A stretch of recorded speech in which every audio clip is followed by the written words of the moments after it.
Исра және Миғраж мұғжизалары. Хижреттен 1,5 жыл бұрынғы Ережеп айының 27 күні осы түні пайғамбарымыздың ең үлкен мұғжизасы Исра және Миғраж жүзеге асты.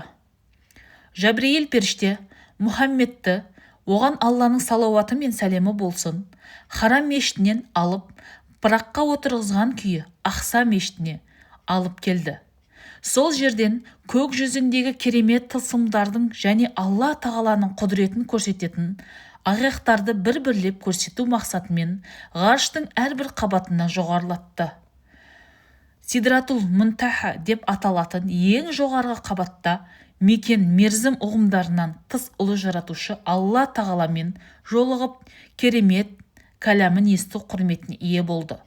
Сол түні құдіреттің арқасында көз ілеспес жылдамдықпен келген жеріне қайта оралады. Алла тағаланың сүйікті елшісінің бұл мұғжизасы жайлы Құран кәрімде төмендегідей баяндалады. Құлын Мұхаммедті, оған Алланың салауаты мен сәлемі болсын, бір түнде Харам мешітінен айналасына өзіміз құт береке дартқан Ақса мешітіне кейбір маңызды белгілеріміз бен дәлелдерімізді көрсету үшін алып барған.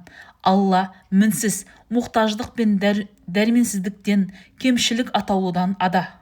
Ол Самиғ, бәрін естуші, Басир, бәрін де көруші. Исра сүресі 1 аят. Осы аятта Исра мен Миғраж мұғжизасының тылсымына, яғни сүйікті пайғамбарымызға Алла тағаланың құдіретін сипаттайтын таңғажайыптардың көрсетілуіне меңзелген. Исра және Миғраж мұғжизасы құпияға толы. Алла тағаланың құдіретімен бұл мұғжиза барысында Әзірет Мұхаммед, оған Алланың салауаты мен сәлемі болсын, уақыт пен кеңістік ұғымынан сиырылған яки адам ақылына симайтын таңғажайыптарға куә болған. Аталмыш мұғжиза жайын сахабалар пайғамбарлардан естіген күйінше ауыздан ауызға ақтарған. 5 уақыт намаздың парыз болуы. Пайғамбарымыз, оған Алланың салауаты мен сәлемі болсын, Миғраж түні бір қатар иллахиси құрметке ие болып, илтипат көрді. Иман ақиқаттарын көзімен көріп, періштелерді, жәннатты, ақыретті тамашалап, тіл жетпес көркемділіктердің куәгері болды.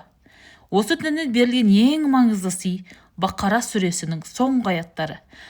Әмәнәр Расулу, Аллаға ортақ қоспаған құлдың жәннатқа кіретіндігі жайлы сүйінші хабар, және 5 уақыт намаз. Муминдерге күніне 5 мәрте намаз оқу сол кезден бастап парыз. Бұл Миғраждың үлкен сыйы.